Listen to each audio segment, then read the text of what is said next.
In this video, I would like to talk about the derivative of a function. This is a fundamentally important topic, and it accounts for 1/2 of all of calculus. There's two main branches of calculus. There's the branch called differential calculus that deals with the derivatives, and then there's integral calculus that deals with integrals.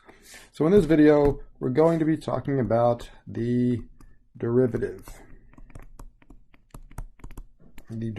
of a function.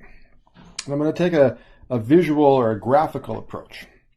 So let's think about what we know about functions in general. So a function is like an input-output machine. Something goes in. So let's say this is the f function. We'll call that f.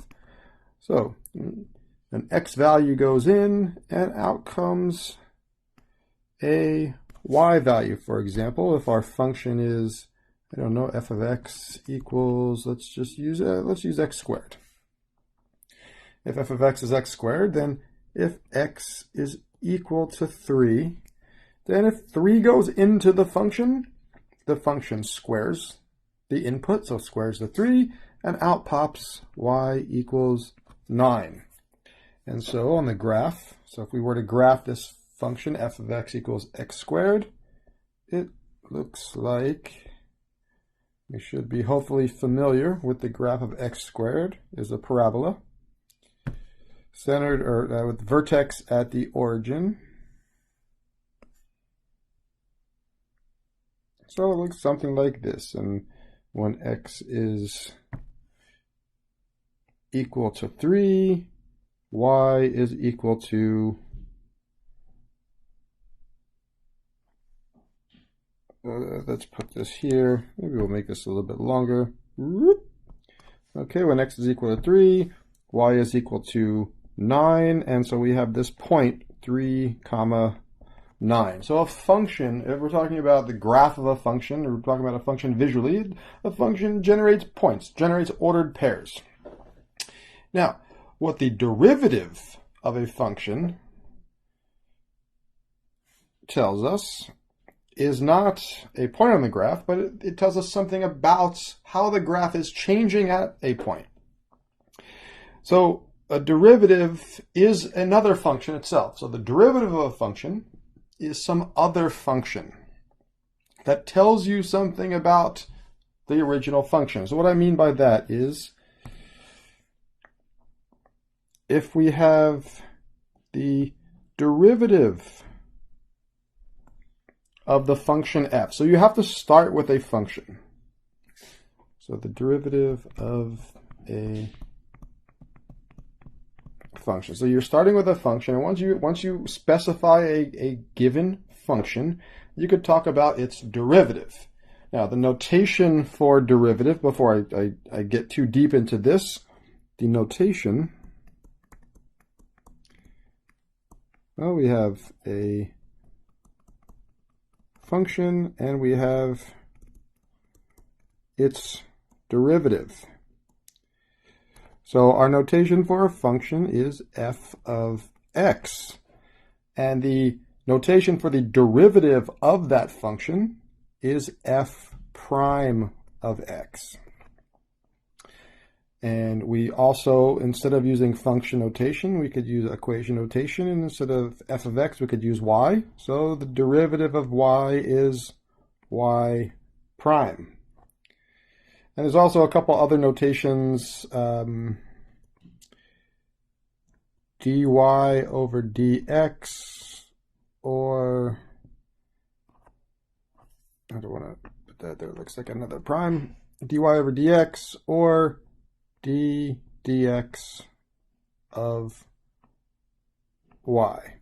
But this last one, I'm going to erase this one because we're not going to use this too much. Well, no, we'll leave it there. But these, the most common notation that we'll be using for the derivative will be these three. And we're going to use all three interchangeably. You're going to see these many, many times throughout our discussions of calculus. Okay, so coming down here, the derivative function. Now, what the derivative tells us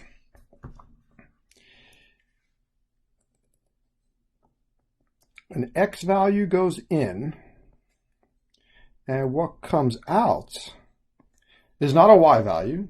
I mean, unless we want to graph the derivative, but we're talking about the connection between a derivative and a function.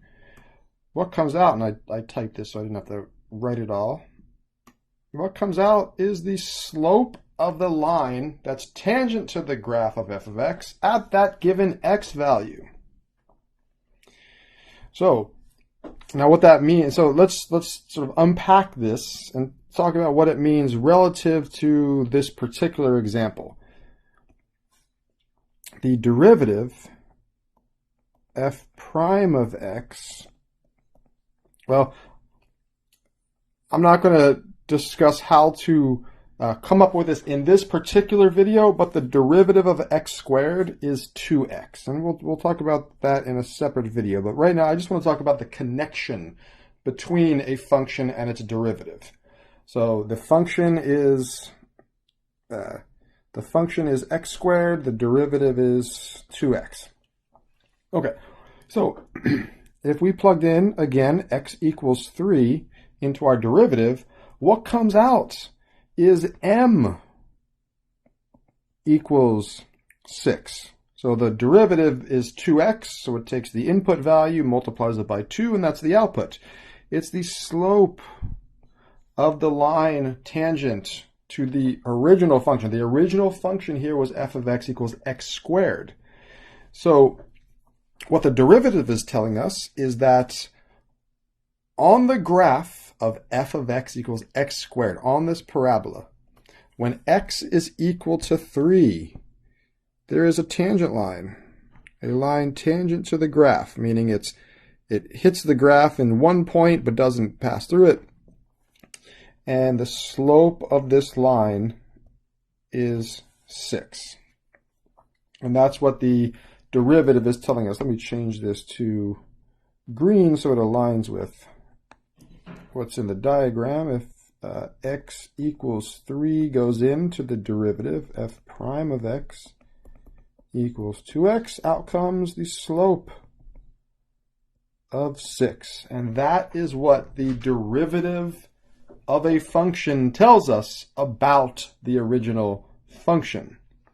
It tells us the slope of the tangent line, also called the instantaneous rate of change of f of x. So if we're talking about the function side of this relationship, it's the instantaneous rate of change of the function. If we're talking about the graphical side of this, it's the slope of the line that is tangent to the original function at the given x value. Okay, and this is an important foundational concept that we really need to be comfortable with before we start talking about finding derivatives and calculating derivatives and things like this. Okay, in the next videos I will talk about how we actually find the derivative of a function. That why is the derivative of x squared equal to 2x?